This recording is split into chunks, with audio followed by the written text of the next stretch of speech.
Have you ever heard a story so filled with devotion, heartbreak, and unwavering hope that you find yourself at the edge of your seat? Well, brace yourself, because the journey you're about to embark on will grip your emotions. This is the extraordinary tale of Sophia Hart, a 8-year-old pregnant woman who sacrificed everything for love, her family, her fortune, her very identity, only to have it thrown back in her face on the cruelest night of her life. What happens on Christmas Eve at the Crawford family mansion will melt your heart, then set it on fire with righteous fury, because sometimes the people we trust most are the ones preparing our greatest betrayal. Before we begin, please subscribe and like this video. Join our lounge of survivors. Let the universe know you are never as powerless as they think you are. The ink blurs. That's the first thing Sophia notices as she presses the pen to paper, her tears falling faster than she can blink them away. Each drop hits the divorce documents with a soft patter that no one else can hear over the Christmas music blasting through the Crawford family mansion. Bing Crosby croons about white Christmases and being home for the holidays, and the irony tastes like copper in Sophia's mouth. Her hand shakes. The pen slips. She catches it before it falls to the mahogany table, but barely. 8 months pregnant, and they won't even let her sit down. The thought cuts through her mind with the precision of a surgeon's scalpel, sharp and clinical and devastating. Her lower back screams with each breath she takes, her swollen ankles pulsing with pain inside shoes that stopped fitting 2 weeks ago. Her daughter, because she knows, somehow she just knows, it's a girl, kicks against her ribs, like she's trying to break free from all of this. Like even in the womb, she understands that something terrible is happening. Sophia's free hand moves to her belly, protective, instinctive, the only thing left in this room that doesn't feel like an act of violence. Page 3. Sophia. Liam's voice cuts through the music and laughter. Cold. Final. Like he's reading from a script he's rehearsed 1,000 times.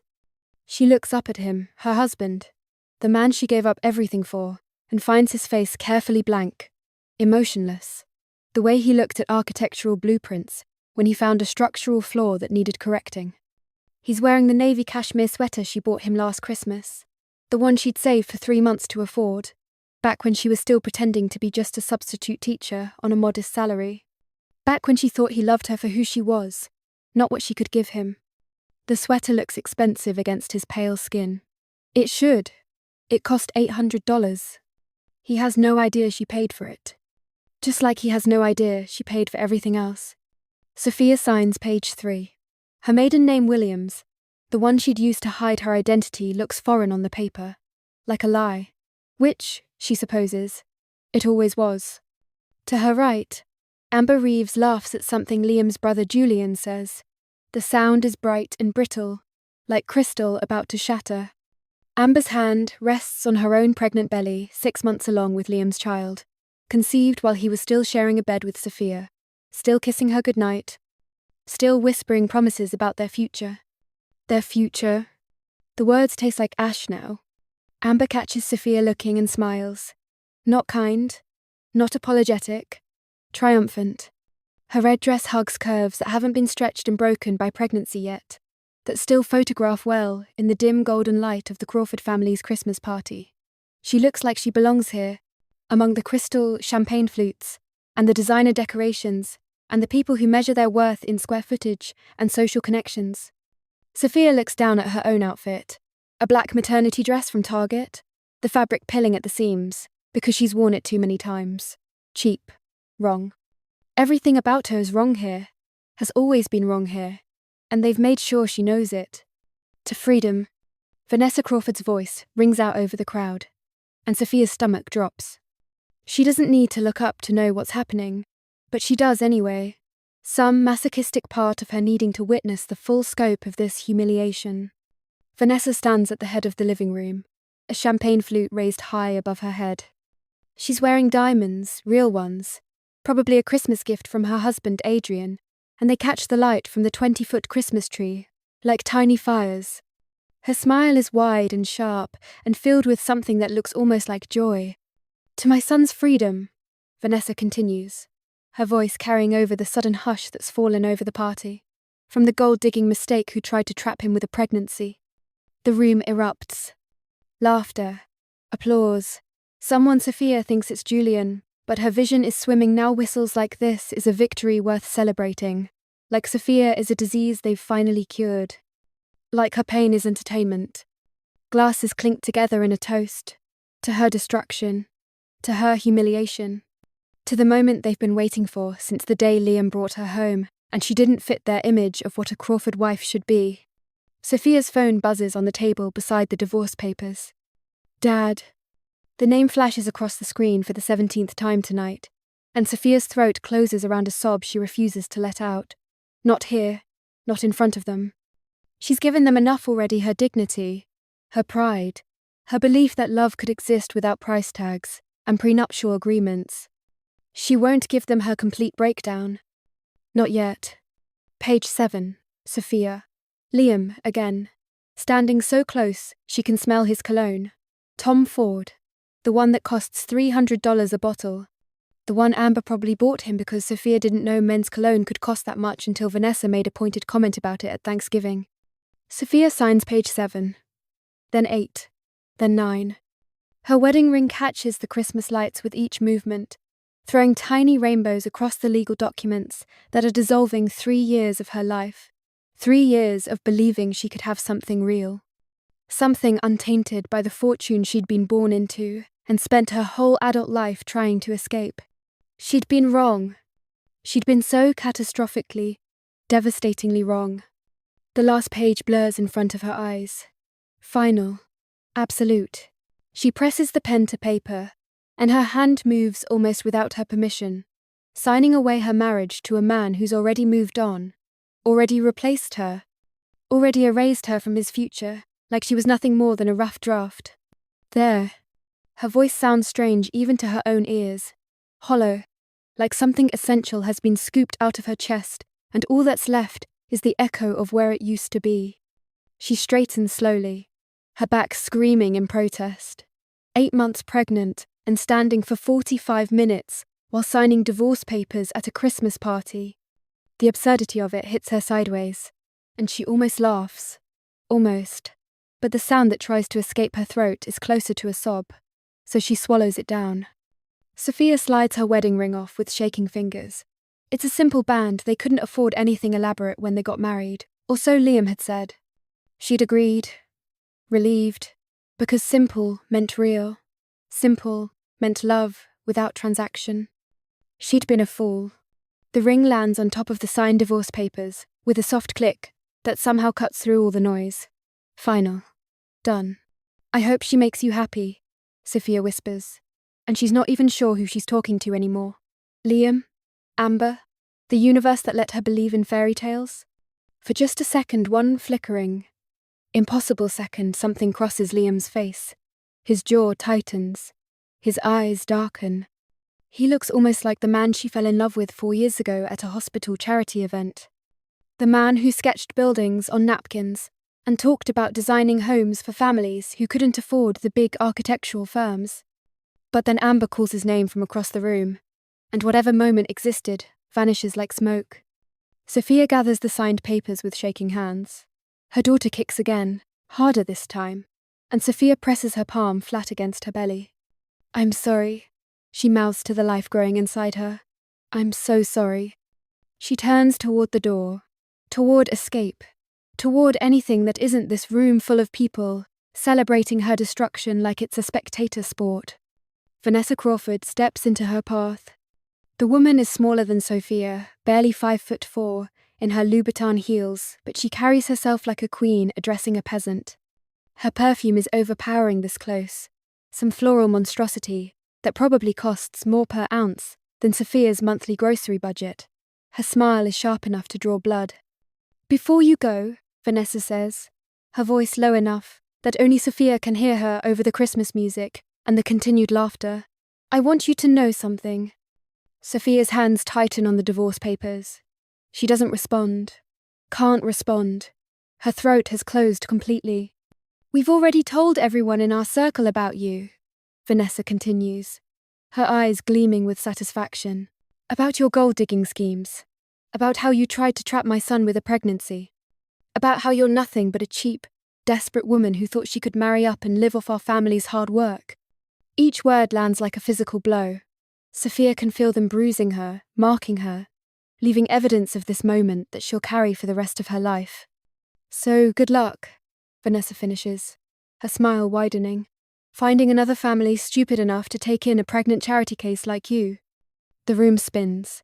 Sophia's vision darkens at the edges, and for a terrible moment she thinks she might actually faint right here in front of all of them. The ultimate humiliation. Pregnant and divorced and unconscious on the Crawford family's imported Italian marble floors. Her phone buzzes again in her coat pocket. Dad. And something inside Sophia shifts. The pain doesn't disappear. The betrayal doesn't heal. But underneath all of it, something colder and harder crystallizes in her chest. Something that feels almost like clarity. Thank you, Sophia says quietly. Vanessa's smile falters. Confusion flickers across her face. What? Thank you, Sophia repeats, her voice steadier now, despite the tears still wet on her cheeks, for showing me exactly who you are. All of you. She doesn't wait for a response. She pushes past Vanessa, past the Christmas tree, with its thousands of dollars in ornaments, past the guests who are still laughing and drinking and celebrating like they didn't just watch a pregnant woman get emotionally destroyed for their entertainment. The Crawford mansion's front door is heavy oak, imported from somewhere in Europe that Sophia can't remember now and doesn't care about. She holds it open with strength she didn't know she still had, and December cold hits her face like a slap. Snow falls soft and silent, covering the circular driveway in white that looks pure until you remember what's underneath. Frozen ground, dead grass.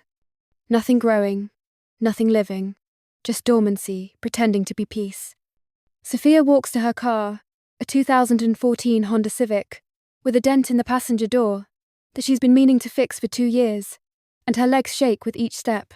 Her daughter kicks, her phone buzzes, her heart hammers against her ribs, like it's trying to escape the cage of her chest.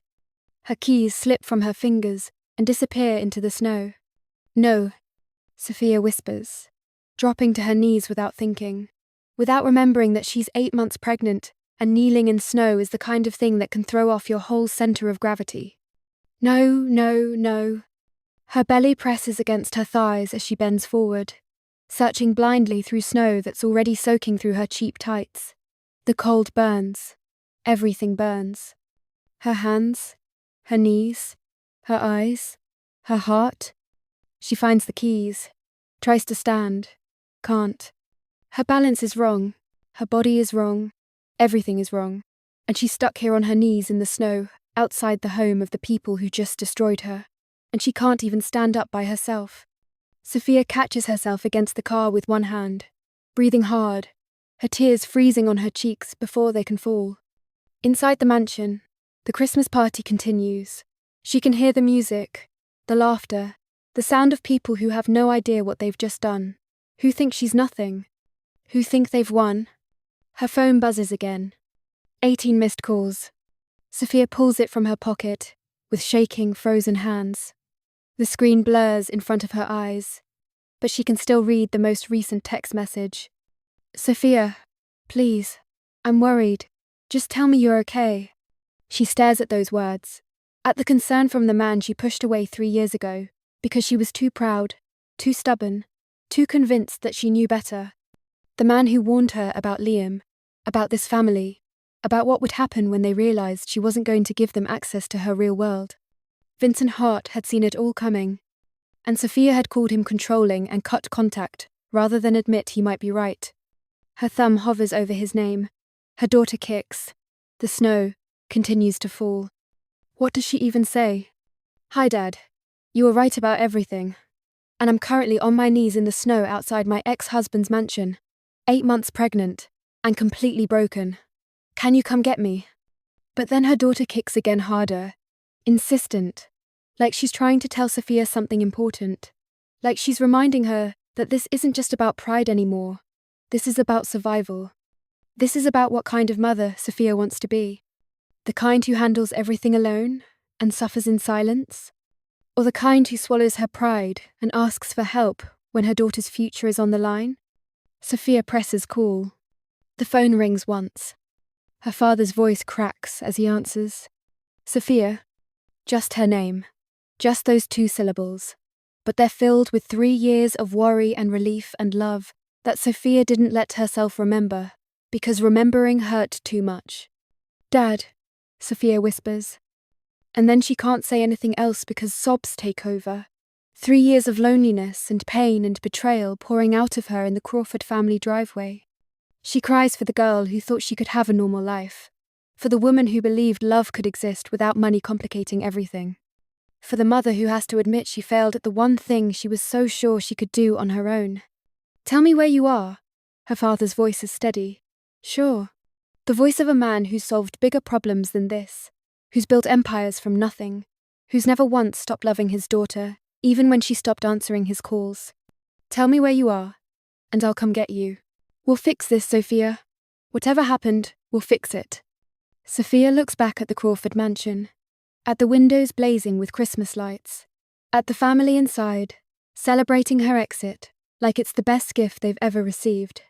She thinks about Vanessa's champagne toast, about Liam's cold dismissal, about Amber's triumphant smile, about the 3 years she spent loving people who were planning her destruction the entire time. And she thinks about the phone call she's about to make, the call that will change everything. I'm at the Crawford house, Sophia says, finally, her voice steadier now, the tears slowing as something harder takes root in her chest. 847, Riverside Estate. I just signed the divorce papers. Her voice cracks on the next part, but she forces the words out anyway. They threw a party to celebrate, Dad. They made me sign while they laughed. Silence. Then her father's sharp intake of breath, the dangerous quiet that follows. Sophia knows that silence. She grew up with it. It's the sound Vincent Hart makes when he's calculating moves 3 steps ahead, when he's deciding exactly how to dismantle someone who made the mistake of hurting his family. When he speaks again, his voice is cold as December. Stay there. Don't move. I'm 8 minutes away. A pause.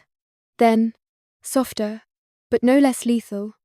And Sophia, they have no idea what's coming. The line goes dead. Sophia stands alone in the snow, one hand on her pregnant belly, her tears finally stopping as something like clarity settles over her shoulders. Inside the mansion, the Crawford family celebrates their victory, completely unaware that the woman they just destroyed has made one phone call that will end everything they have. But Sophia doesn't feel victorious yet. She just feels tired and sad, and so completely done with trying to be someone she's not. She leans against her car and waits for her father, watching snow cover the Crawford driveway like it's trying to hide what happened here. Like it's trying to make everything clean and new. But Sophia knows better now. Some stains don't wash away, and some betrayals never heal. They just teach you who people really are when they think you can't fight back. The Crawford family is about to learn that lesson, the hardest way possible. 4 years earlier, the champagne had tasted different. Sophia remembers this as she sits in her freezing car, engine running for heat, waiting for her father to arrive. The memory surfaces unbidden, sharp and vivid, as broken glass that first night at Street. Catherine's hospital charity gala. When she'd believed in things like fate and serendipity, and men who could love you for your soul instead of your stock portfolio. She'd been 24, naive, desperate to be anyone except Vincent Hart's daughter. The gala had been her mother's idea, back when her mother was still alive to have ideas. Volunteer under my maiden name, she'd said, her voice already weak from the cancer that would take her 6 months later. See what the world looks like when people don't know who you are. See if you can find someone who loves you, not your last name. So Sophia had become Sophia Williams, and she'd met Liam Crawford. The memory plays like a film reel she can't shut off. Liam in a borrowed suit that didn't quite fit, standing alone by the dessert table, sketching something on a cocktail napkin with intense concentration. His dark hair fell across his forehead. His hands moved with precision, purpose. She'd approached him, asked what he was drawing. He'd looked up, startled, and his smile had been genuine. Warm. A house, he'd said, turning the napkin so she could see. For a family who can't afford the big architectural firms. I'm trying to figure out how to make something beautiful on a tight budget. Sophia's chest tightens now, remembering how that had felt. Like finding someone who cared about the same things she did. Someone who wanted to help people instead of profit from them. Someone real. She'd been so incredibly, devastatingly wrong. They'd talked for 3 hours that night. About architecture and education and the way cities pushed out the people who built them. Liam had been passionate, articulate, full of dreams about opening his own firm that specialized in affordable housing. He'd held her hand across the table at the diner they'd escaped to after the gala, and he'd called her beautiful without once asking what she did for a living or where she came from. For the first time in her life, Sophia had felt seen instead of appraised. A lie. It had all been a lie. But she hadn't known that then. A knock on her car window makes Sophia jump so hard, her head hits the roof. Her heart hammers against her ribs as she turns, half expecting to see Vanessa Crawford come to deliver another round of humiliation. Instead, it's Liam. He stands in the snow without a coat, his navy sweater dusted with white flakes, his face pale and uncertain in a way she hasn't seen in months, maybe years. His hands are shoved deep in his pockets, and he's looking at her through the window, like he's not sure if she'll roll it down or run him over. Sophia's first instinct is to lock the doors. Her second is to do exactly what he fears. She does neither, just stares at him through the glass, this man she gave up everything for, this stranger wearing her husband's face. Liam makes a gesture. Roll down the window. Please. Sophia's hand moves to the button before she can stop herself. Muscle memory. 3 years of trying to be a good wife, of accommodating, of making herself smaller so he could feel bigger. The window descends 2 inches. Cold air rushes in. What do you want, Liam? Her voice sounds foreign, flat, like all the emotion has been scraped out of it, and all that's left is the bare architecture of language. Liam flinches. I wanted to make sure you were okay. The absurdity of it hits her like a physical force. Sophia laughs, and the sound is sharp enough to cut. Okay? You want to know if I'm okay? Sophia? You just made me sign divorce papers while 8 months pregnant, at a Christmas party, while your family laughed. Each sentence lands like a punch. Sophia watches them hit him, watches his face crumble with something that might be guilt, but is probably just regret at getting caught. And now you want to know if I'm okay? Liam's jaw tightens. My mother shouldn't have said those things. That wasn't what? Wasn't kind? Wasn't fair? Sophia's voice rises despite herself. Your mother called me a gold digger, Liam. She said I was a charity case. She toasted to my humiliation. And you stood there and said nothing. What was I supposed to do? The question hangs in the frozen air between them. Sophia stares at him through the 2-inch gap in her car window, at this man who once promised to build her a life, and she realizes with stunning clarity that he genuinely doesn't know. He genuinely cannot comprehend what he was supposed to do. Defend me, she thinks but doesn't say. Choose me. Fight for me. Be the man I thought you were. But those words feel pointless now, like trying to explain color to someone who's never had eyes. You were supposed to love me, Sophia says instead, her voice quiet. That's what you were supposed to do. Something flickers across Liam's face.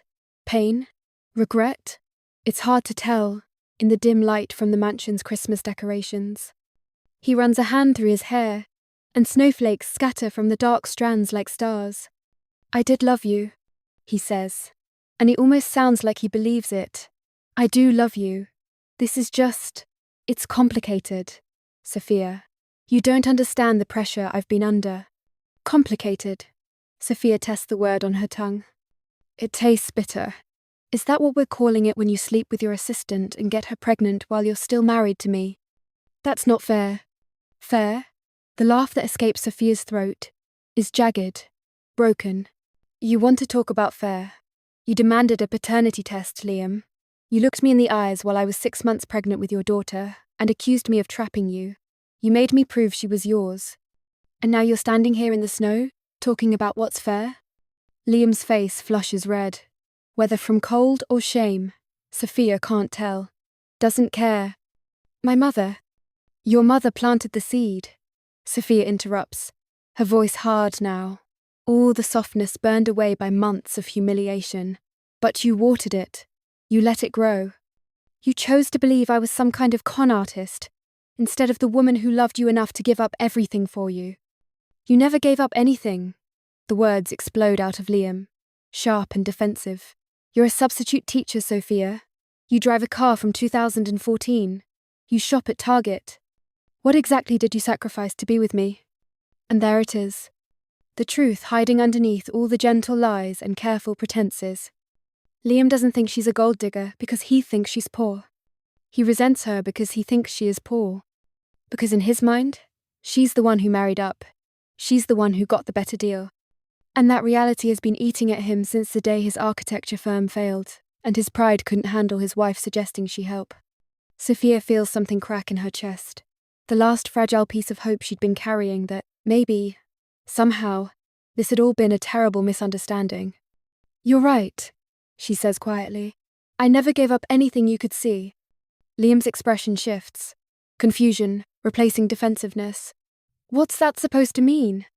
But Sophia doesn't answer, just rolls up her window as headlights cut through the snow behind Liam, bright and unwavering as judgment. Her father has arrived. The transformation happens in seconds. One moment, Liam is standing in the snow, looking confused and defensive, and very much like a man who thinks he's having a private conversation with his soon-to-be ex-wife.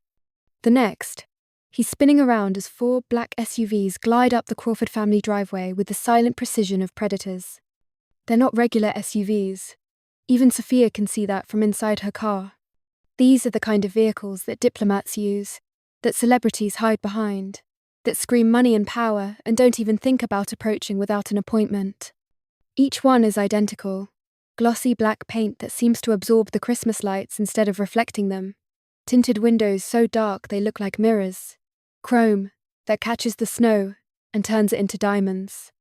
They park in perfect formation, creating a semicircle around Sophia's Honda like they're protecting something precious, like they're preparing for war.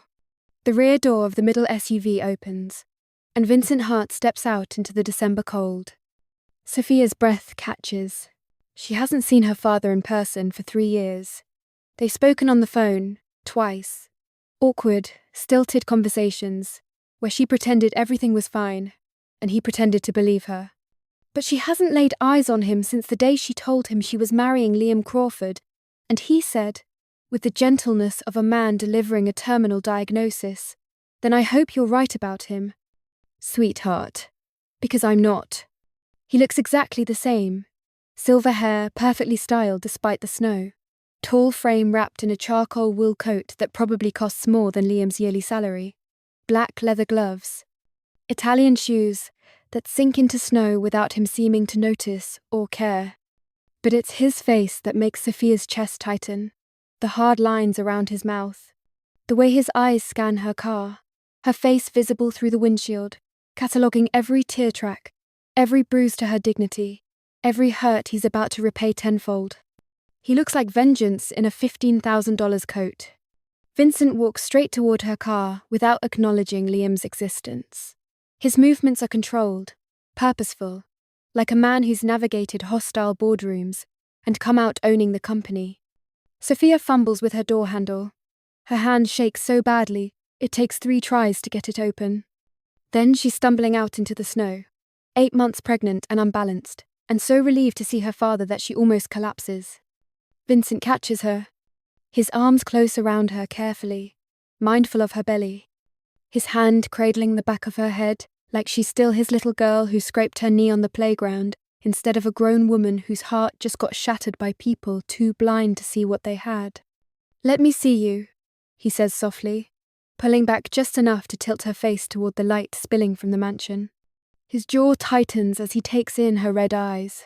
The mascara tracks down her cheeks, the exhaustion carved into her features. The way she's holding her pregnant belly, like she's trying to protect her daughter from a world that's already proven cruel. I should have come sooner, Vincent says, his voice rough with regret. I should have dragged you home 2 years ago, instead of respecting your choice to cut me off. Sophia shakes her head, fresh tears spilling over. You were right about him, Dad. About all of it. I was so stupid. I thought I could have something real, something that wasn't about money or power or business deals. I thought he loved me. Her voice breaks on the last word, and Vincent pulls her back into his arms. You weren't stupid, he says firmly, his voice carrying the authority of a man who's negotiated billion-dollar mergers and hostile takeovers. You were hopeful. You wanted to believe in goodness. That's not stupidity, Sophia. That's courage they don't deserve. He pulls back to look at her, and his eyes have gone hard as diamonds now, the softness reserved for his daughter replaced by something calculating and cold. But hope doesn't mean you let people destroy you. And courage doesn't mean you suffer in silence, when you have the power to make them understand exactly what they've done. Movement catches Sophia's attention. The front door of the Crawford mansion has opened, spilling golden light across the snow. Faces appear in windows. The party noise dims as people notice the SUVs, the security team now standing at attention around the vehicles, the man who looks like he owns everything he touches standing in their driveway. Liam finally finds his voice. Sophia, he steps forward, his earlier uncertainty replaced by something sharper, territorial. What's going on? Who is this? Vincent doesn't even glance at him. Instead, he turns to the man emerging from the lead SUV, sharp-featured 50s, carrying a leather briefcase that looks heavy enough to contain entire legal arsenals. Marcus, Vincent says simply. The man nods. 30 years of working together means they communicate in shorthand, in glances and gestures that speak volumes. Marcus Chen, because Sophia recognizes him now, her father's personal attorney, the man who's won cases against Fortune 500 companies and made them apologize for wasting his time, opens his briefcase and removes a stack of documents. They're thick, comprehensive, the kind of legal paperwork that doesn't just address one issue, but systematically dismantles entire lives. Vanessa Crawford pushes through the front door, her earlier champagne confidence making her bold in ways she's about to regret forever. What is this? She demands, marching down the driveway in her Louboutins that sink into snow with each step, making her look less regal and more ridiculous. You can't just show up here with your little intimidation tactics. We have rights. This is our property, and you're trespassing.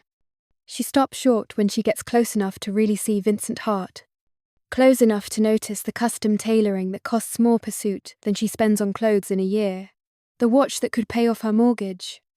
The way he carries himself like a man who's testified before Congress and made senators nervous. The way he looks at her like she's something unpleasant he found on the bottom of his shoe. Your property? Vincent repeats, his voice dangerously quiet, each word precisely enunciated. That's interesting. He turns slightly toward Marcus, and Sophia watches her father transform into the man who built a tech empire from nothing, who's worth more than most small countries, who doesn't just win negotiations, he writes the terms. Marcus, Vincent says, his voice carrying across the snow and silence. What does the deed to 847 Riverside Estate say? Marcus doesn't even need to consult his papers.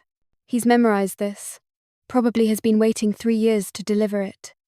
The property is owned by Hart Technologies subsidiary Evergreen Properties LLC, Marcus says, his voice crisp and professional, as a surgeon announcing a terminal diagnosis. Purchased 18 months ago through a private transaction structured to maintain seller anonymity.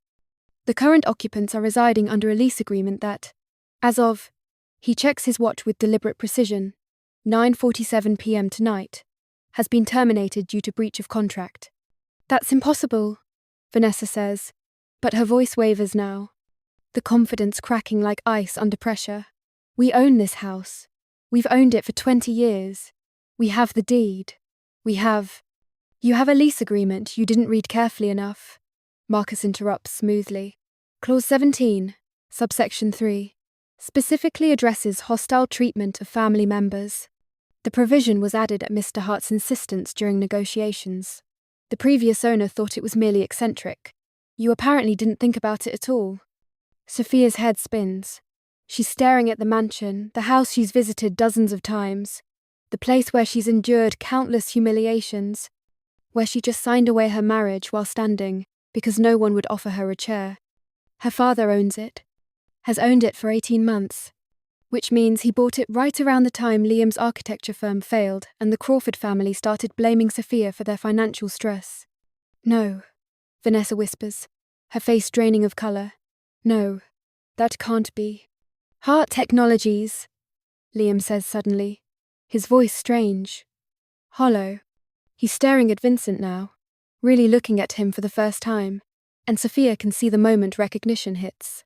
Hart Technologies. You're Vincent Hart. He turns to Sophia, his face transforming from confusion to shock, to dawning horror as he does the math, as puzzle pieces slam together in his mind with devastating force. Sophia Williams, he says slowly, and her maiden name sounds like an accusation now. Williams was your mother's name, your mother who died 4 years ago, your mother who you said worked as a teacher and left you nothing but. But that's not true, is it? Amber's voice cuts across the driveway. She's appeared behind Liam, her red dress bright as blood against the snow, her hand still resting on her pregnant belly. But there's panic in her eyes now. Calculation. She's not poor. She's Sophia Hart, Vincent says, and Sophia realizes he's not using her cover name anymore, not hiding who she is, not protecting her anonymity. Because there's no point. Because everything is about to burn. My daughter worked as a substitute teacher because she wanted to help children, Vincent continues, his voice cutting through the cold and the confusion like a blade. Not because she needed the money. She drove a modest car because she was testing you, Mr. Crawford. She wanted to see if you'd love her, without knowing she's Sophia Hart. He pauses, and the silence stretches like a rubber band about to snap. Sole heir to Hart Technologies, Hart Ventures, Hart Real Estate Holdings, and approximately 52 other companies that collectively employ 240,000 people worldwide and generate $47 billion in annual revenue. The numbers land like grenades. Sophia watches Liam's face transform through the car window reflection and her father's words, his expression cycling through disbelief, shock, horror, and finally, devastatingly, the realization of what he's just thrown away. Not just a wife, a dynasty, not just a marriage, generational wealth that would have made his children untouchable. Adrian Crawford appears in the doorway, Liam's father, still holding a Scotch glass. Julian materializes beside him, his champagne forgotten. More faces crowd the windows. The entire party grinding to a halt as they realize something is happening, something catastrophic, something that will be talked about in their social circles for years. 47 billion, Liam whispers, and the number seems to rob him of air. His hand comes up to his chest, pressing against his heart like he's checking if it's still beating. Sophia, you're worth $47 billion? I'm not worth anything, Sophia says, her voice steady now despite the tears still wet on her face. That's what you just decided. Remember? She turns back to her father, and Vincent's hand closes over hers. Warm, steady, the hand that's held hers since she was small enough to believe fathers could fix anything. What happens now? Sophia asks quietly. Vincent's smile could freeze oceans. Now? He says. Now they learn what it costs to make my daughter cry. He turns to Marcus, and the attorney steps forward with his briefcase. The Crawford family stands in their driveway, the driveway they don't own, leading to the house they're about to lose, and Sophia sees the exact moment they understand. This isn't a conversation. This is an execution. And they're already dead. They just don't know it yet. The snow falls heavier now. Thick flakes that catch in Vanessa Crawford's diamond earrings and turn them dull. That settle on Liam's shoulders and make him look smaller, somehow, diminished, like he's being buried alive in slow motion. Sophia watches from beside her father as more people emerge from the mansion. She recognizes them all. Liam's aunt, Patricia, who once asked point blank if Sophia was after the family money, with air quotes, and a sneer. His cousin Derek, who'd laughed when Sophia suggested they could eat somewhere other than the country club for once. His sister Rachel, who told Amber, loud enough for Sophia to hear, that some women just know their place, and others have to be taught. They're all here now, all watching. The entire audience that celebrated her humiliation now gathered to witness something they don't understand yet. Sophia's hand tightens on her father's arm. "I want to leave," she whispers. "Dad, please, I just want to go home." Vincent looks down at her, his expression softening for just a moment. "We will, I promise. But first, these people need to understand exactly what they've done. Not for revenge, sweetheart, for protection, so they never think about coming near you or your daughter again." He turns back to Marcus, and his voice returns to that cold, precise tone that Sophia remembers from her childhood. The voice he used when someone tried to lowball him in negotiations, when competitors thought they could outmaneuver him, when anyone made the mistake of underestimating Vincent Hart. "Please inform the Crawford family of the additional complications to their situation." Marcus steps forward, and the security team flanking the SUVs straightens imperceptibly, a silent show of force that makes several party guests take involuntary steps backward. The attorney opens a different folder. This one is blue, and somehow that color, that calm, professional blue, makes everything more terrifying. Like he's about to deliver quarterly earnings reports instead of destroy lives. "Liam Crawford," Marcus begins, his voice carrying across the driveway with courtroom clarity. "Currently employed as senior architect at Crawford and Associates, correct?" Liam's face has gone grey. He opens his mouth, closes it, opens it again. "Yes, but I don't see what." "Crawford and Associates exists solely because of a $2.3 million capital investment from Hart Ventures made 3 years ago." Marcus doesn't look up from his papers. Doesn't need to see Liam's face to know the impact his words are having. "The investment was made at Mr. Hart's daughter's request, though she asked that the transaction remain anonymous. She believed in your vision, Mr. Crawford. She wanted to see you succeed." The words hit Liam like physical blows. Sophia watches him stagger backward, his hand reaching for the doorframe behind him but finding only empty air.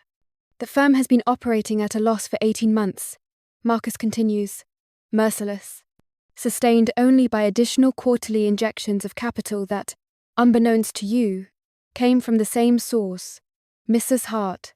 He catches himself. "Miss?" Williams believed the firm simply needed time to find its footing.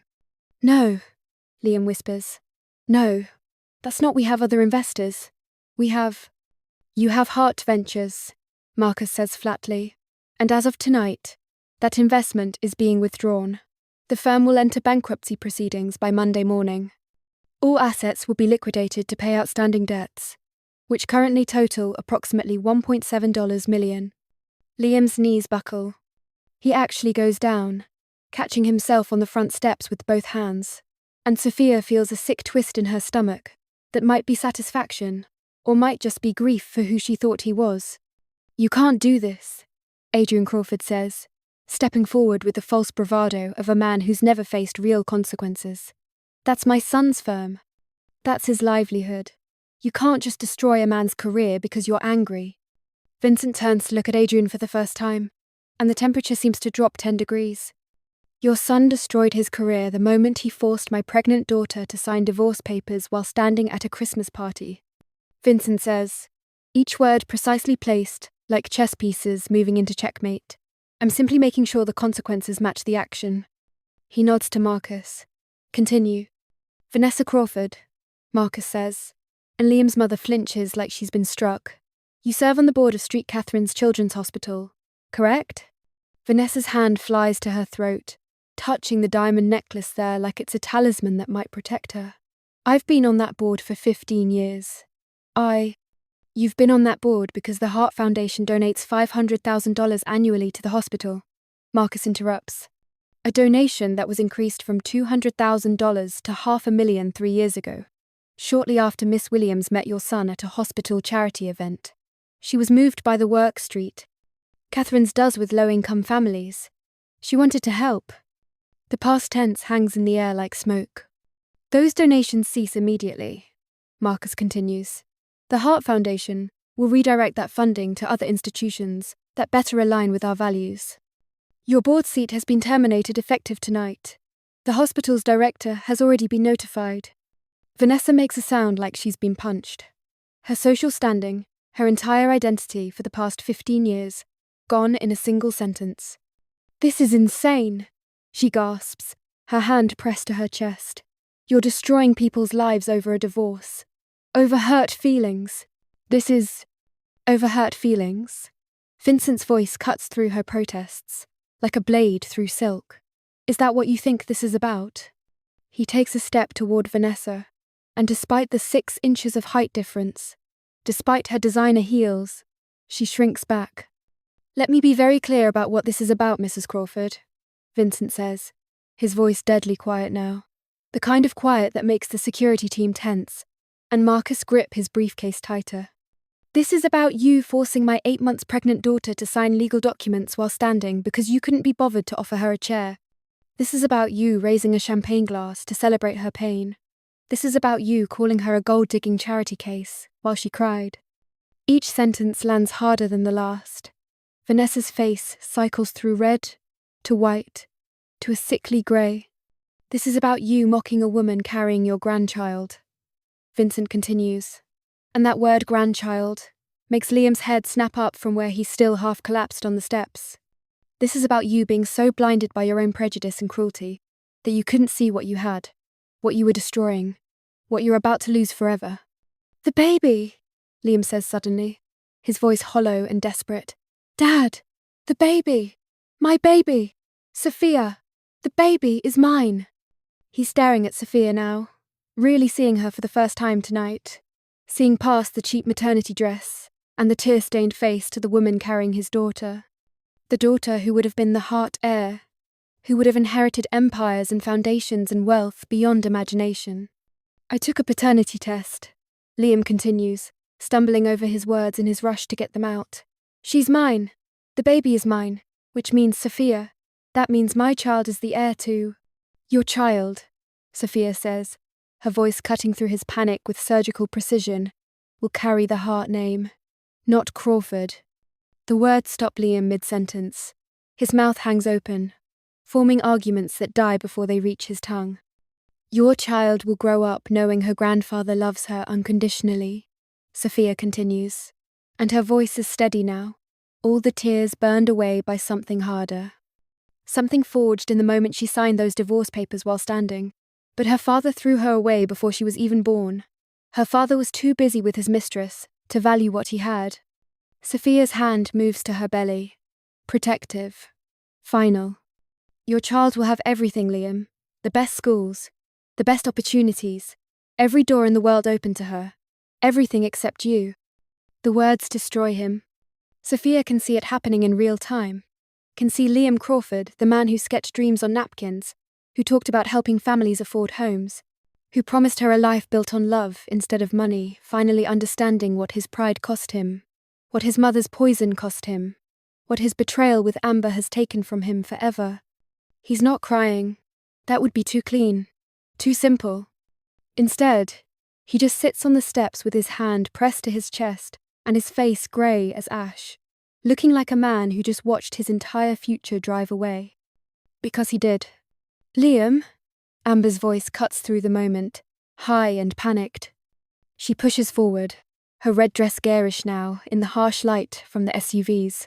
Liam, we have a baby coming too. You said you loved me. You said we'd build a life together. But there's desperation in her voice now. Calculation.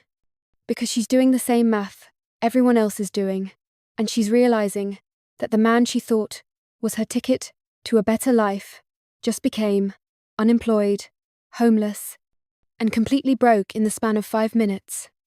Liam doesn't even look at her. His eyes are locked on Sophia with something that might be regret, or might just be grief over losing access to billions. It's hard to tell. Maybe even he doesn't know the difference anymore. Marcus, Vincent says quietly, and the attorney flips to another page. Julian Crawford, Marcus reads. Marketing Director at Coastal Innovations. Julian's champagne glass, he's still holding it. Sophia realizes. still clutching it like it might protect him, slips from his fingers and shatters on the driveway. The sound is very loud in the sudden silence. Coastal Innovations receives 73% of its operational funding through contracts with Hart Technologies. Marcus continues, without acknowledging the broken glass. Those contracts are being terminated effective immediately. Your position has been eliminated. The company will likely enter receivership within the quarter. You can't do this, Julian says, but his voice has no strength behind it. Just the hollow protest of a man who's already lost. I have a family. I have a mortgage. You had a woman sign divorce papers, while you laughed and toasted to her humiliation, Vincent says, and now you have consequences. Patricia steps forward from the doorway. Liam's aunt, the one who questions Sophia about money with such contempt. This is illegal. We'll sue. We'll take you to court for what? Marcus asks, genuinely curious. Professional. For terminating investments in failing ventures? For withdrawing charitable donations? For ending lease agreements according to their written terms? Please, Miss Crawford, tell me which law you believe has been broken. He waits. Patricia's mouth opens and closes like a fish drowning in air. I'll save you the trouble, Marcus continues. None. Every action taken tonight is completely legal, thoroughly documented, and executed according to contracts that your family signed without bothering to read carefully. Mr. Hart is simply choosing to do business with people who treat his daughter with respect. That's his prerogative. Rachel, Liam's sister, is crying now. Real tears, not the crocodile tears. Sophia has seen her deploy when she wants something. But we didn't know, she says. We didn't know who she was. If you'd known she was rich, you would have treated her with basic human decency? Vincent asks, his voice sharp as broken glass.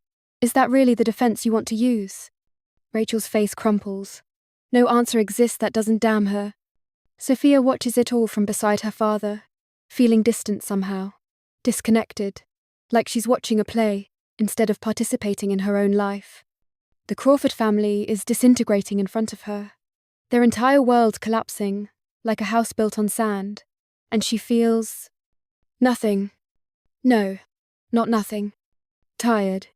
She feels tired down to her bones, tired of anger and hurt and betrayal, tired of watching people reveal themselves to be smaller than she thought, tired of carrying the weight of other people's cruelty. Her daughter kicks inside her, strong and insistent, and Sophia's hand moves to the movement automatically. Dad, she says quietly, and Vincent turns to her immediately, his expression softening from ruthless businessman back to protective father. Can we go now? Please. She doesn't want to watch anymore, doesn't want to see Liam sitting on those steps looking broken, or Vanessa with her hand over her mouth, finally understanding what her cruelty caused, or Amber standing alone in her red dress, realizing that she destroyed her future for a man who's lost everything. She just wants to go home. Vincent studies her face for a long moment, then nods. Marcus will handle the rest of the details. Let's get you and my granddaughter somewhere warm. He guides her toward the middle SUV, his arm around her shoulders, supporting her weight. The security team moves in synchronized formation, creating a barrier between Sophia and the Crawford family that's both physical and symbolic. Sophia, wait. Liam's voice cracks across the driveway. He's standing now, stumbling forward, but Vincent's security team moves to block him, with the efficiency of men trained to protect. Sophia, please. Liam's voice is desperate now. Raw. We can fix this. I made a mistake. I'm sorry. The baby, think about the baby. She needs her father. Sophia stops. Not because she wants to, not because she thinks there's anything left to say, but because her daughter kicks again, and Sophia realizes that this moment, whatever happens next, will be part of the story her daughter inherits, the story that will shape who she becomes. She turns back slowly, her hand still resting on her belly. The Crawford family stands frozen in various states of destruction. Vanessa with tears running down her face, ruining her expensive makeup. Adrian supporting his wife like she might collapse without him. Julian staring at his broken champagne glass like it holds answers. Patricia and Rachel huddled together like children, afraid of the dark. Amber alone and forgotten, her hand on her own pregnant belly, already calculating her next move. And Liam at the center of it all, his face devastated and desperate, and finally, seeing what he's lost. The baby needs a father who values her mother, Sophia says, and her voice doesn't shake, doesn't waver. She's done crying for Liam Crawford. The baby needs a father who wouldn't force a pregnant woman to sign divorce papers while standing at a Christmas party. The baby needs a father willing to fight for his family instead of replacing them the moment things got difficult. She pauses, letting the words land, letting them cut. You're not that father, Liam. You never were. I can change, Liam says, and he's crying now, real tears streaming down his face. Sophia, please, I can be better. I can. You could have been better 2 months ago, when you demanded a paternity test. Sophia says, you could have been better 6 months ago when you started sleeping with your assistant. You could have been better tonight, when you made me sign those papers while your family laughed. Her voice drops quieter, but somehow that makes it cut deeper. You had 1,000 chances to be the man you promised you'd be, and you chose this instead. You chose cruelty and betrayal, and whatever Amber offered you that was worth more than your family. She looks at him one last time, really looks at him, and tries to find any trace of the man she fell in love with 4 years ago. The man who sketched dreams and talked about helping people and held her hand like it was precious. He's not there. Maybe he never was. I hope you and Amber are very happy together, Sophia says finally. I genuinely do, because you're all each other has now. She turns away from Liam's broken face and lets her father guide her into the SUV. The leather seats are soft and warm, heated against the December cold. The door closes with a solid thunk that sounds like finality, like the ending of a chapter she needed to close months ago. Through the tinted window, Sophia watches the Crawford family standing in their driveway, the driveway they don't own, leading to the house they're about to lose. Surrounded by the ruins of the lives they built on borrowed money and false superiority. Vanessa has collapsed into Adrian's arms. Julian is on his phone, probably calling lawyers who can't help him. Patricia and Rachel are arguing in whispers. Amber has disappeared back into the house, already abandoning the sinking ship. And Liam just stands there, staring at the SUV, with his hand pressed to his chest, like he's trying to hold his heart together, like he's watching his entire future drive away. Because he is. Vincent slides into the seat beside Sophia, and Marcus closes the door. The convoy pulls away smoothly, leaving the Crawford mansion behind, with its Christmas lights still blazing cheerfully, like nothing has changed. Like their entire world didn't just end. Sophia leans her head against her father's shoulder, feeling safe for the first time in 3 years. The exhaustion crashes over her in waves, now that the adrenaline is fading. Her daughter kicks one more time, then settles. What happens to them now? Sophia asks quietly, not because she wants revenge, but because she needs to understand the full scope of what her phone call triggered, what her father's love looks like when channeled through business and power. Vincent's hand covers hers, his thumb brushing over her knuckles in the same comforting gesture he's used since she was small. They lose everything they didn't earn, he says simply. The house, the jobs, the social standing built on donations from our foundation. They lose the reputation they valued more than they valued you. He pauses, then adds more softly, and they wake up every morning for the rest of their lives knowing they threw away the Hart heir because they were too blind to see past their own prejudice. His voice hardens again. But that's not your burden to carry, Sophia. Your job now is to heal, to prepare for your daughter, to remember that their blindness doesn't define your worth. Sophia closes her eyes, feeling her father's solid presence beside her, feeling the car glide smoothly through Connecticut streets toward home, toward the estate she grew up in, toward the life she walked away from 3 years ago and is finally ready to reclaim. Behind them, the Crawford family faces a Christmas morning that will arrive with eviction notices and termination letters and the complete destruction of everything they thought they had. But Sophia doesn't look back anymore. She's done looking back.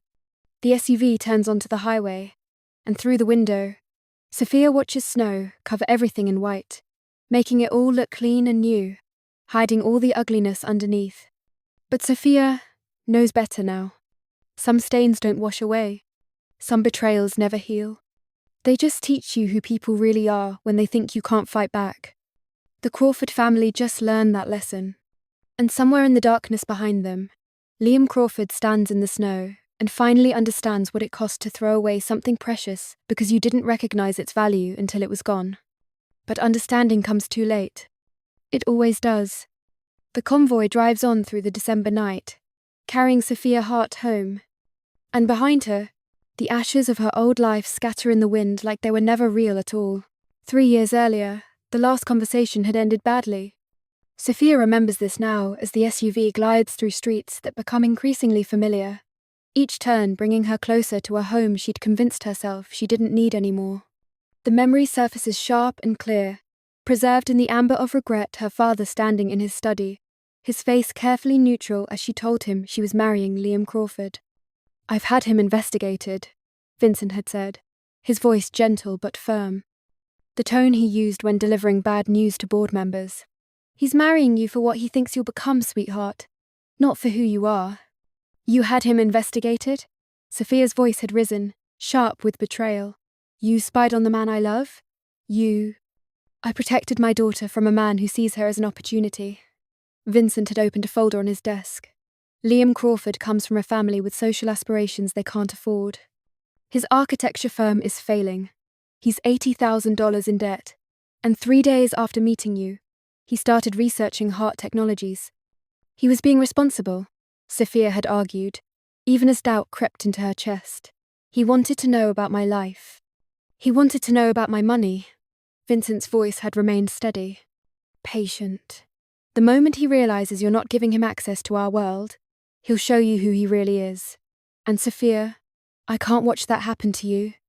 She'd called him controlling, manipulative, said he couldn't stand to see her happy with someone who loved her for herself instead of her last name. She'd accused him of being unable to let go, of treating her like property instead of a daughter.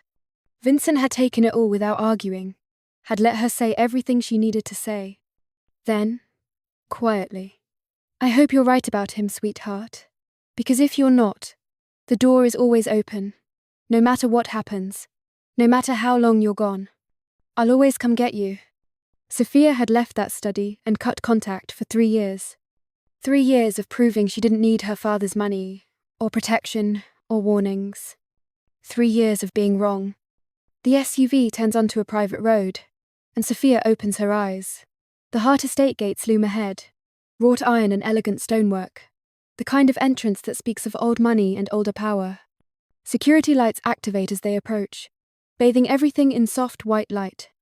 "I'm sorry," Sophia says suddenly, the words pulled from somewhere deep in her chest. "Dad, I'm so sorry. You were right about everything, and I—" "Don't." Vincent's hand tightens on hers. "Don't apologize for hoping, Sophia. Don't apologize for believing in love. You have nothing to be sorry for. I wasted 3 years. You lived your life," Vincent interrupts gently. "You made choices based on the information you had. You tried to build something real. That's not waste, sweetheart. That's courage." His voice hardened slightly. The Crawford family wasted 3 years. They had access to something precious, and they squandered it. That's their failure, not yours. The gates swing open silently, and the convoy glides through. Sophia presses her face to the window, taking in grounds she'd convinced herself she didn't miss. The oak trees she'd climbed as a child, the gardens her mother designed before she got sick, the fountain that looks like something from a European palace, lit from below so the water sparkles like diamonds. Home. The word catches in her throat. The main house rises ahead of them, Georgian architecture updated with modern touches, all warm stone and tall windows. Lights glow from inside. Someone's been preparing for her arrival. Staff moving through rooms, making sure everything is perfect for Vincent Hart's daughter coming home. The SUV pulls to a stop at the front entrance, and Sophia realizes she's shaking. Not from cold, from the weight of 3 years crashing down on her, all at once. 3 years of pretending she didn't miss this, didn't need this, could build a life on love alone without safety or support, or the knowledge that someone would always catch her when she fell. Marcus opens a door, and cold air rushes in. Sophia takes a deep breath, then another. trying to steady herself. Take your time, Vincent says softly. There's no rush. But Sophia shakes her head. She's done running from this. Done pretending she's someone she's not just to prove a point about independence. She lets Marcus help her out of the SUV, her pregnant belly making the movement awkward. Her feet touch familiar driveway stones, and something in her chest loosens. Just slightly. Just enough to let her breathe a little deeper. The front door opens before they reach it. Mrs. Chen stands in the entrance, the housekeeper who's worked for the Hart family since before Sophia was born. She's older now, her black hair streaked with more grey than Sophia remembers, but her face is exactly the same, warm and concerned and fighting tears. "Miss Sophia," she says, and her voice cracks. "Oh, Miss Sophia, we've missed you so much." The words break something in Sophia's chest. She stumbles forward, and Mrs. Chen catches her, wrapping her in arms that smell like lavender and vanilla and home. "I'm sorry," Sophia whispers into Mrs. Chen's shoulder. "I'm so sorry I stayed away. I'm sorry. Hush now," Mrs. Chen says, her hand rubbing circles on Sophia's back, the way she did when Sophia was small and couldn't sleep. "You're home now. That's all that matters. You're home, and we're going to take care of you." She pulls back to look at Sophia, her hands coming up to frame her face. "And this little one," she adds, her palm resting gently on Sophia's belly. "This precious girl who's going to fill this house with joy again. We're going to take care of both of you." Sophia nods, unable to speak past the lump in her throat. Mrs. Chen guides her inside, and the warmth of the house wraps around her like a blanket. The entrance hall looks exactly as she remembers: marble floors, the chandelier her mother picked out on a trip to Venice, the staircase that curves up to the second floor, where Sophia's childhood bedroom still sits untouched. "I've prepared your room," Mrs. Chen says, already anticipating Sophia's needs, the way she always did. "Fresh sheets, extra pillows for your back. Doctor Chen is on her way. She insisted on coming tonight to make sure you and the baby are healthy after." She trails off delicately, not mentioning the scene at the Crawford mansion, not making Sophia relive it. "Thank you," Sophia manages. "Mrs. Chen, thank you for—" "No thanks needed."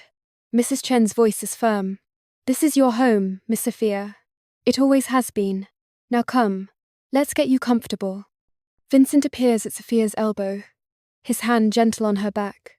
"I'll be in my study," he says. "Marcus and I have some additional details to finalize. But you call me if you need anything. Anything at all." Sophia nods, and Vincent leans down to kiss her forehead. The gesture is so familiar, so achingly normal, that fresh tears spill over. "Welcome home, sweetheart," he whispers. "I'm so glad you're home." Sophia's room is exactly as she left it 3 years ago. The realization hits her as Mrs. Chen opens the door and soft light spills out. Her bed, with its white duvet cover. Her desk where she'd done homework and written papers and planned a future that hadn't included abandoned architecture firms and pregnant mistresses. Her bookshelves still packed with novels and textbooks. Her window seat overlooking the gardens. The cushions exactly where she'd left them. Nothing has been touched. Nothing changed. Like her father kept this room preserved in amber, waiting for the day she'd come back. "Mr. Hart wouldn't let anyone alter anything, Mrs. Chen says softly, reading Sophia's expression. "He said you'd come home when you were ready, and everything should be waiting for you." Sophia walks to the window seat on instinct, her hand trailing along furniture that feels both foreign and intimately familiar. 3 years ago, she'd sat right here and told her mother's memory that she was leaving, that she'd found real love, that she didn't need the Hart name, or money, or protection. Her mother's photograph still sits on the nightstand.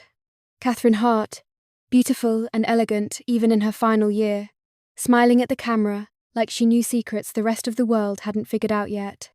"I should have listened to you," Sophia whispers to the photograph. "You told me to be careful, to guard my heart, to remember that showing someone your real self was a gift, not a transaction." The photograph doesn't answer, but Sophia can almost hear her mother's voice anyway, gentle, understanding. "You did guard your heart, darling. You just guarded it from the wrong direction." A knock at the door interrupts the moment. Miss Sophia? Mrs. Chen pokes her head in.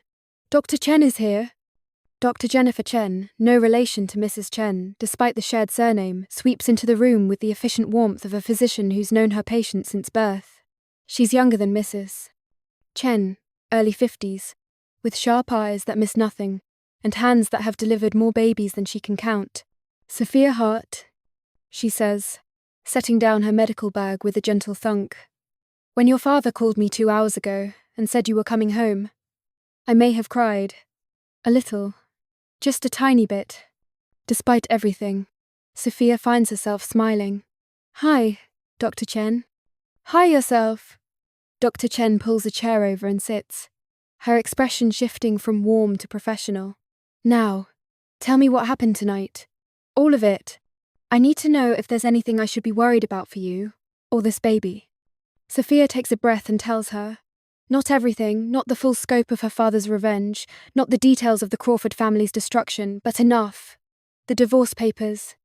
Standing for 45 minutes while 8 months pregnant, the emotional trauma, the collapse in the snow. Dr. Chen's expression grows darker with each sentence. Those people are monsters, she says flatly when Sophia finishes. And I'm not speaking as your doctor right now. I'm speaking as a human being with basic decency. She stands and begins unpacking her medical equipment. But, as your doctor, let's make sure this little one is doing okay, despite her relatives being absolute garbage humans. The examination is thorough but gentle. Blood pressure, heart rate, fetal monitoring that shows Sophia's daughter is strong and healthy, and completely unbothered by the drama unfolding in the world outside the womb. She's perfect, Dr. Chen says finally, the Doppler picking up the steady gallop of the baby's heartbeat. Strong, healthy, right on track for a full-term delivery. Whatever stress you experienced tonight, this little warrior weathered it beautifully. Sophia's hand moves to her belly, protective, relieved. Thank you. However, Dr. Chen continues, her voice taking on that doctor tone that means a lecture is coming. You need to rest. Real rest. No stress, no drama, no standing for extended periods. You're at 8 months. Your body is working overtime, growing a human being. It needs support. She fixes Sophia with a look. I'm prescribing bed rest for the next week. Light activity only. Lots of fluids. Good nutrition. And absolutely no contact with people who make you sign legal documents while pregnant. That won't be a problem, Sophia says, quietly. Good. Dr. Chen packs up her equipment. I'll be back in 3 days to check on you again. But Sophia, if anything feels wrong, pain, bleeding, decreased fetal movement, anything, you call me immediately. Your father has my private number. She pauses at the door, her professional mask slipping to show genuine concern. And Sophia, I'm glad you came home. Your mother would be too. After Dr. Chen leaves, Sophia sits alone in her childhood bedroom and lets the silence wash over her. Her phone buzzes in her coat pocket. She'd forgotten about it entirely, forgotten that she has a device that connects her to the world outside this house, to people who might have opinions about tonight, to Liam, who's probably... Sophia pulls out the phone and stares at the screen. 43 missed calls. 67 text messages. All from Liam. Her thumb hovers over the notification, and against her better judgment, she opens the messages. They scroll, endlessly, a timeline of his emotional breakdown, captured in digital text. Liam Crawford, 10:03 p.m. Sophia, please answer. Liam Crawford, 10:03 p.m. We need to talk. Liam Crawford, 10:05 p.m. I'm sorry about tonight.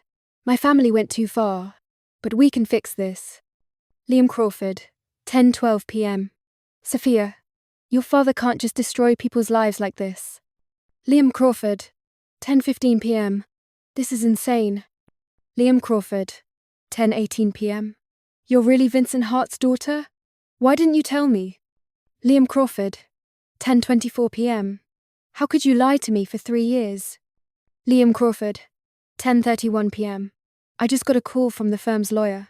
Hart Ventures is really pulling the investment. Sophia, this will ruin me. Liam Crawford, 10:45 p.m. Please. Liam Crawford, 10:47 p.m. I love you. Liam Crawford, 10:52 p.m. The baby needs her father. Liam Crawford, 11:03 p.m. I made a mistake. Liam Crawford, 11:15 p.m. We can work this out. Think about our daughter. She deserves to have both parents. The messages continue. Anger shifting to panic, shifting to desperate pleading. Accusations about lying mixed with apologies for tonight. Claims of love tangled with complaints about unfairness. Nowhere does he acknowledge what he did. Nowhere does he take responsibility for the affair, the paternity test, the months of cruelty and dismissal, and standing by while his family tore her apart. He's sorry he got caught. Sorry he lost access to wealth he didn't know existed. Sorry his consequences arrived with such devastating force. But he's not sorry he hurt her. Sophia deletes the messages without responding. Then she blocks his number. Then she blocks Vanessa's number, and Adrian's, and Julian's, and every other Crawford family member who'd watched her cry tonight and felt nothing but triumph. Her phone immediately feels lighter. She sets it on the nightstand, face down, and stands, walking to the window. The Hart estate stretches out below her, grounds that go on for acres, gardens and fountains, and carefully maintained landscapes that speak of wealth so old it doesn't need to announce itself. This was her inheritance, is her inheritance, will be her daughter's inheritance. And Liam threw it away because he thought she was poor. The irony would be funny if it didn't hurt so much. A soft knock at the door makes Sophia turn. Come in. Vincent appears, still in his coat from earlier, looking tired in a way that has nothing to do with the late hour, and everything to do with witnessing his daughter's pain. I'm not staying long, he says. I just wanted to check on you before I finish up with Marcus. I'm okay, Sophia says automatically, then stops. Corrects herself. No, actually, I'm not okay. I'm hurt, and angry, and exhausted. But I will be okay. Eventually. Vincent's expression softens. That's the most honest thing you've said all night. He crosses to where she stands at the window and looks out at the same view, father and daughter side by side, the way they've stood 1,000 times before. Your mother used to stand right here, Vincent says quietly. When she was pregnant with you, she'd look out at these gardens and talk about all the things she wanted to teach you. How to be strong without being cruel. How to be kind without being weak. How to know your worth without letting it define you. His voice roughens slightly. She'd be so proud of the woman you've become, Sophia. So proud of how you tried to build something real. How you chose hope over cynicism. Even though I chose wrong? Sophia asks. Especially because you chose wrong, Vincent says firmly. Because you took a risk. You opened your heart. You believed in someone. That takes more courage than playing it safe ever will. He turns to face her fully. And Sophia, you didn't choose wrong because of any failing on your part. You chose a man who lied about who he was, who pretended to be someone worthy of your love. That's his failure, not yours.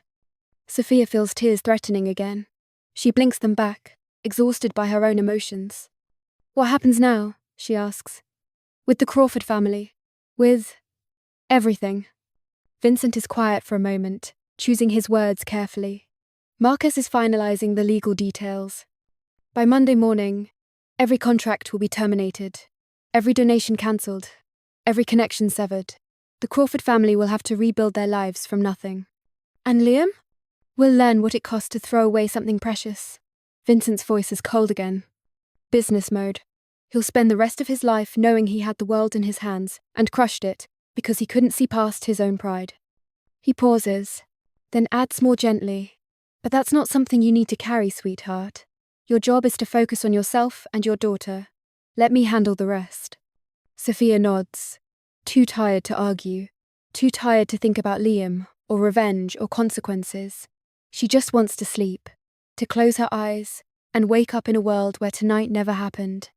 Your daughter is going to need a name, Vincent says, shifting topics with the grace of someone reading her exhaustion. Have you thought about what you'll call her? Sophia's hand moves to her belly automatically. Grace, she says. I want to call her Grace. Grace Hart, Vincent repeats, testing the name. His eyes shine with tears he doesn't hide. Your mother would have loved that. He pulls Sophia into a gentle hug, mindful of her pregnancy. Get some sleep, sweetheart. Tomorrow, we'll start figuring out the next steps. But tonight, just rest. You're safe here. You and Grace are both safe. After he leaves, Sophia changes into pajamas that Mrs. Chen left laid out on the bed, soft cotton, that actually fits her pregnant body, so different from the stretched out clothes she's been wearing for months. She climbs into bed, and the mattress is perfect. Not too soft, not too firm, just right. Like everything in this house has always been. She closes her eyes and waits for sleep. But her mind won't quiet. It keeps replaying the night. Liam's face as he realized what he'd lost. Vanessa's horror as her world collapsed. The weight of divorce papers under her fingers. Her father's arms around her in the snow. Her phone buzzes one more time before she remembers to silence it. One final message from an unknown number. She shouldn't look. She knows she shouldn't look. She looks anyway. Unknown. 11:47 p.m. This is Amber. Liam is a mess. He's talking about fighting for custody. About getting lawyers. About proving you're unfit. I thought you should know. Not because I care about you, but because you should be prepared. Sophia stares at the message for a long moment. Then she takes a screenshot and texts it to Marcus. His response comes immediately. Marcus Chen, 11:48 p.m. Let him try. We'll bury him in paperwork. So deep he'll need an archaeologist to find his way out. Get some sleep, Sophia. We've got this. Sophia sets her phone aside and closes her eyes. Outside her window, snow continues to fall over the Hart estate, covering everything in white, making it all look clean and new. And somewhere across town, Liam Crawford lies awake in a mansion he's about to lose, realizing that threatening Sophia Hart was the second biggest mistake of his life. The first was letting her go. But Sophia isn't thinking about Liam anymore. She's thinking about Grace, about the life growing inside her, about the future that's opening up now that the past has finally burned away. She's thinking about going home and realizing, for the first time in 3 years, that she already has. Morning comes too early and too bright. Sophia wakes to sunlight, streaming through windows she forgot to cover, the kind of brilliant December light that only happens after fresh snow. For one disoriented moment, she doesn't remember where she is. Doesn't remember why her bed feels different, why the ceiling above her looks wrong, why everything smells like lavender and expensive fabric softener instead of the discount detergent she'd been buying at Target. Then it all crashes back. The divorce papers, the Christmas party, her father's SUVs, coming home. Sophia sits up slowly, her pregnant belly making the movement awkward, and takes in her childhood bedroom in full daylight. The morning sun catches on picture frames she'd left behind her and her mother at the beach. Her graduation from Columbia, her father teaching her to ride a bike in these very gardens. Evidence of a life she'd walked away from because she thought she'd found something better. Her phone shows 9:47 a.m. She slept nearly 10 hours, the longest uninterrupted sleep she's had in months, maybe years. No Liam coming home late and waking her. No lying awake, wondering if he was really working late, or with Amber. No anxiety pressing on her chest like a physical weight. Just sleep, deep and dreamless and healing. A soft knock at the door interrupts her thoughts. Miss Sophia? Mrs. Chen's voice carries through the wood, gentle but insistent. I have breakfast, and your father would like to see you when you're ready. No rush, though. He said to let you sleep as long as you need. Sophia's stomach growls in response. Come in, Mrs. Chen enters carrying a tray that looks like something from a 5-star hotel. Poached eggs with hollandaise, fresh fruit arranged artfully, whole wheat toast cut into triangles, orange juice in a crystal glass. The kind of breakfast Sophia hasn't seen in 3 years, of pretending to be someone who couldn't afford more than cereal and coffee. I wasn't sure what you'd want, Mrs. Chen says, setting the tray on the bed beside Sophia. So, I made your favorite from when you were younger, but if you need something else, something the baby's craving. This is perfect, Sophia interrupts, her voice thick with emotion. Mrs. Chen, this is perfect. Thank you. The older woman's face softens. She reaches out to brush a strand of hair from Sophia's face, the gesture maternal and achingly familiar. Eat slowly, doctor. Chen said your body's been under stress. We need to build you back up. You and little Grace both. She pauses at the door. And Miss Sophia? Your father's in his study. He's been there since 6 this morning. I think he has news. When you're ready. 45 minutes later, Sophia makes her way downstairs. She's showered and changed into maternity clothes that actually fit soft leggings and an oversized cashmere sweater that Mrs. Chen left laid out like she somehow knew Sophia would need them. Her hair is pulled back in a simple ponytail. No makeup. No pretense. Just her face. Tired but clean. Ready to face whatever comes next. The Hart estate looks different in daylight. Or maybe Sophia is different. She walks through hallways lined with art her mother collected. Past rooms filled with furniture that costs more than most people's cars. Across marble floors that reflect morning light like water. Everything is exactly as she remembers, and completely foreign at the same time. She's not the same girl who left this house 3 years ago. That girl was naive, hopeful, convinced that love could conquer practical considerations, like money and family, and the fundamental question of whether someone values you for who you are or what you can provide. This woman is harder, scarred, but maybe, possibly, stronger for it. Her father's study is at the end of the East Wing, a room that's always felt more like mission control than an office. Floor-to-ceiling windows overlooking the gardens. A desk that could seat 8 people for negotiations. Screens displaying stock tickers and news feeds, and real-time data from companies around the world. Vincent Hart, building empires, before most people have finished their first coffee. Sophia knocks softly, and her father's voice calls out immediately. Come in, sweetheart. He's standing at the windows when she enters, looking out at snow-covered grounds with his phone pressed to his ear. He holds up one finger 1 minute, and continues his conversation. I don't care if it's complicated, Howard. That's what I pay you for. Terminate the contract according to clause 14B, and have the paperwork on my desk by Monday morning. A pause. No, I don't want to hear about goodwill gestures or industry relationships. Crawford and Associates made their choice. Now they live with the consequences. He ends the call and turns to Sophia, his expression shifting from ruthless businessman to concerned father in an instant. How did you sleep?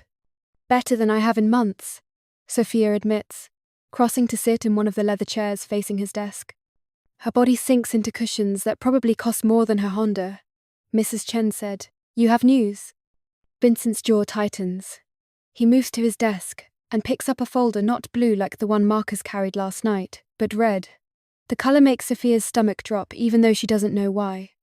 I wanted to wait until you were rested before showing you this, Vincent says carefully. But you need to know what we're dealing with, what Liam is planning. He slides the folder across the desk. Sophia stares at it for a long moment before opening it. The first page is a legal document. Petition for emergency custody hearing. Liam Crawford v. Sophia Hart. Filed at 7:23 a.m. this morning with Hartford County Family Court. Sophia's hands start shaking. He's suing for custody? Grace isn't even born yet. How can he? Keep reading, Vincent says quietly. Sophia flips through pages that make her stomach turn. Affidavits claiming she's emotionally unstable. Documentation of her erratic behavior last night, abandoning her vehicle in the snow, requiring emergency intervention from her father. Testimony from Vanessa Crawford, describing Sophia as volatile and prone to emotional outbursts. A psychological evaluation request, suggesting she's unfit to parent. This is insane, Sophia whispers. None of this is true. They're the ones who... They're desperate, Vincent interrupts, his voice hard. Liam realized last night that he threw away his daughter, his heir, his connection to a fortune that would have set up his bloodline for generations. So now he's trying to claw back whatever he can. He leans forward, his hands flat on the desk. He thinks if he can get custody, even partial custody, he'll have access to you again. Access to our resources. Access to money he can't get any other way. The realization hits Sophia like a physical blow. He doesn't want Grace. He wants what Grace represents. Exactly. Vincent's expression is carved from stone, and Marcus and I are going to make sure he never gets within a mile of either of you. Sophia closes the folder with shaking hands. Her daughter kicks inside her, strong and insistent, like she knows her mother needs the reminder that she's worth fighting for. What do we do? Sophia asks.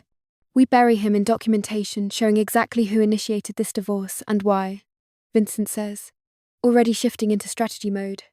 We have security footage from the Crawford mansion last night. They don't know about the cameras Evergreen Properties installed when we purchased the house.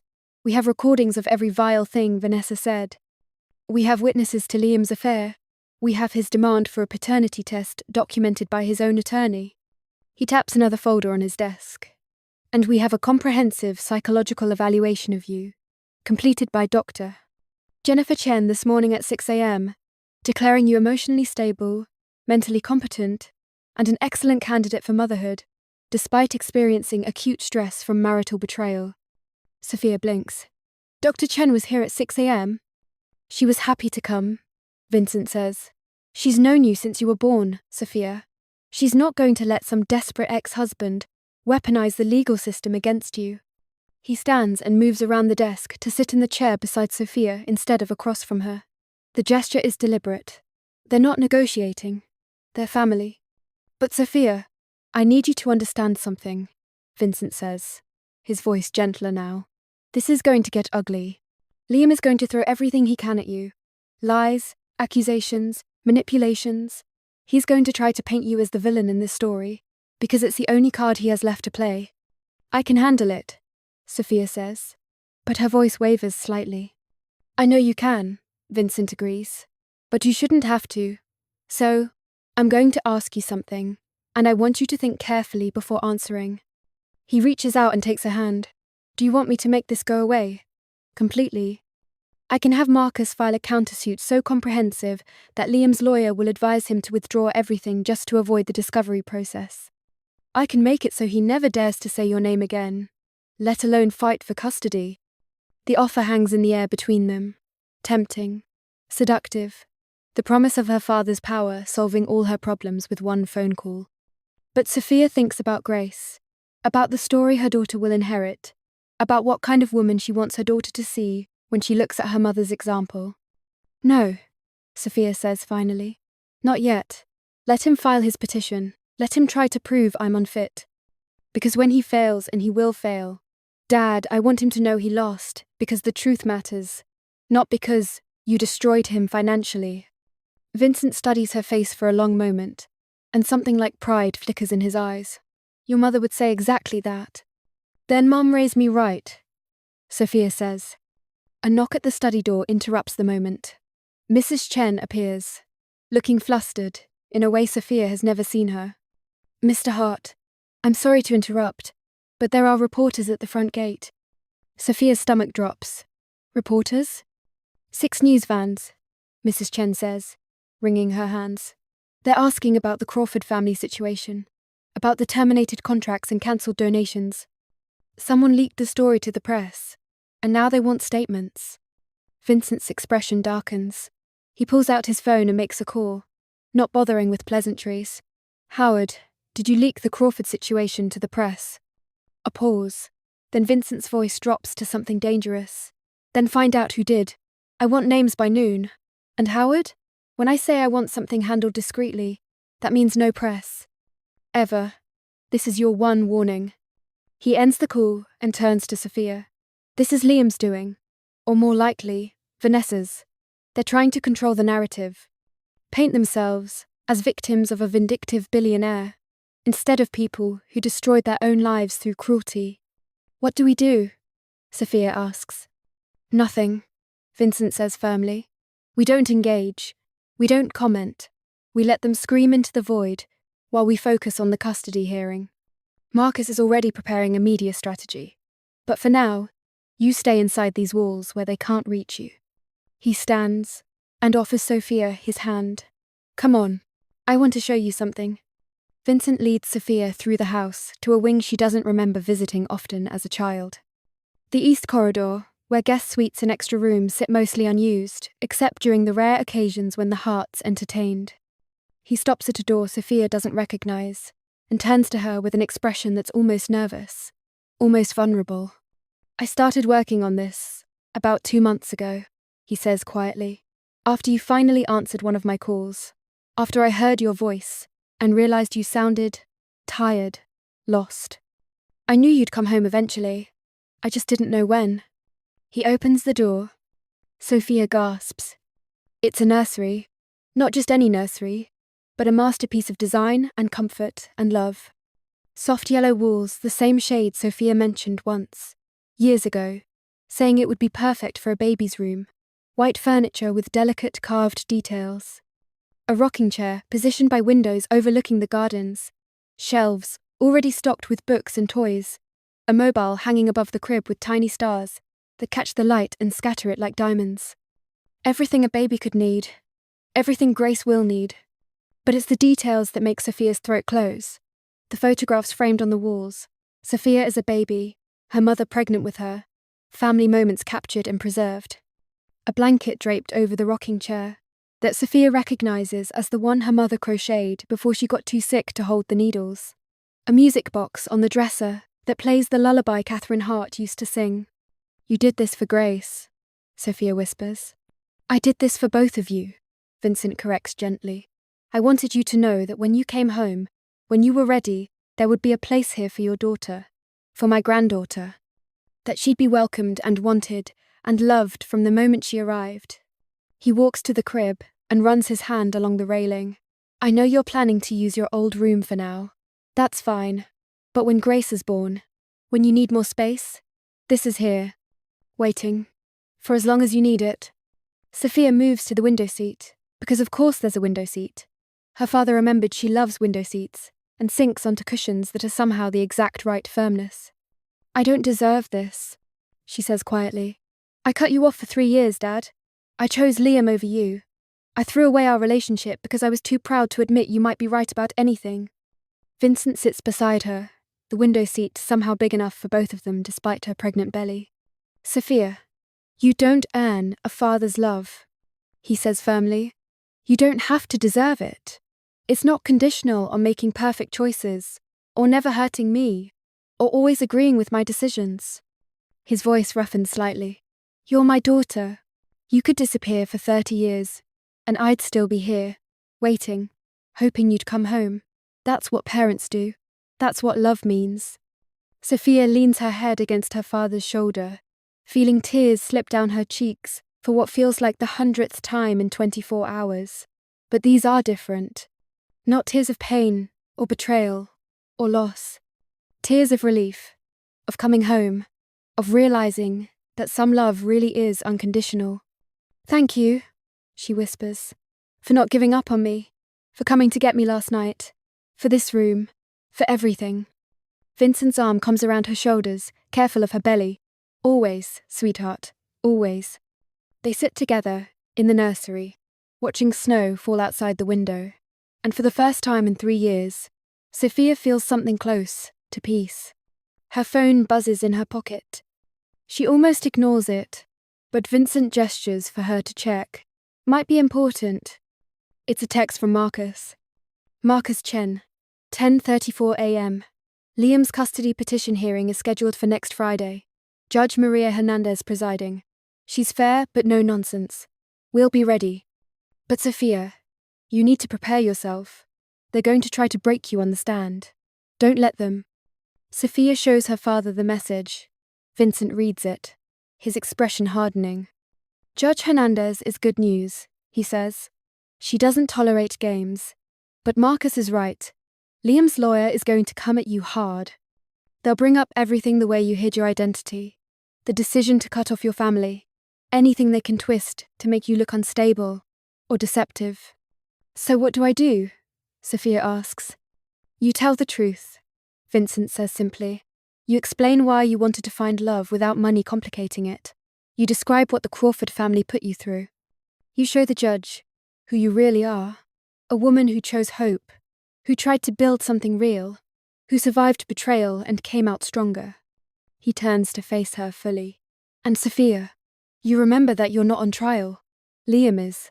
He's the one who has to prove you're unfit. He's the one who has to justify why a man who forced his pregnant wife to sign divorce papers at a Christmas party deserves custody of the child he threw away. Sophia nods, trying to absorb the strategy, trying to prepare herself for facing Liam in court, for standing in front of a judge and having her entire life picked apart by lawyers paid to destroy her credibility. Another text comes through, this one from an unknown number. Unknown. 10:41 a.m. This is Jessica Summers from Channel 8 News. I'd like to speak with you about the Crawford family situation. I'm told you were married to Liam Crawford until last night. I'm also told your father is Vincent Hart of Hart Technologies. I'd love to get your side of the story. Please call me at... Sophia deletes it without finishing. Then another. Unknown. 10:43 a.m. Miss Hart, this is David Chen from Hartford Tribune. We're running a story about the sudden termination of contracts and donations involving the Crawford family. Would you care to comment on allegations that your father is using his wealth to exact revenge for personal reasons? Delete. Another. Unknown. 10:44 a.m. Sophia, it's Rachel Crawford. Please, you have to help us. My parents are going to lose everything. Julian's wife is talking about leaving him. This is destroying our family. Whatever my mother said last night, she didn't mean it. She was drunk. Please, just talk to your father. Tell him to stop this. Sophia stares at that one longer. Rachel, who'd whispered to Amber about how some women need to be taught their place. Rachel, who'd laughed while Sophia signed divorce papers standing. Rachel, who'd toasted to her humiliation like it was entertainment. Now begging for mercy. Sophia shows her father the message. Vincent reads it without expression. What do you want to do? He asks. It's a test, Sophia realizes. Her father is giving her the choice, the power, the decision about how far this goes. I want them to understand consequences, Sophia says slowly.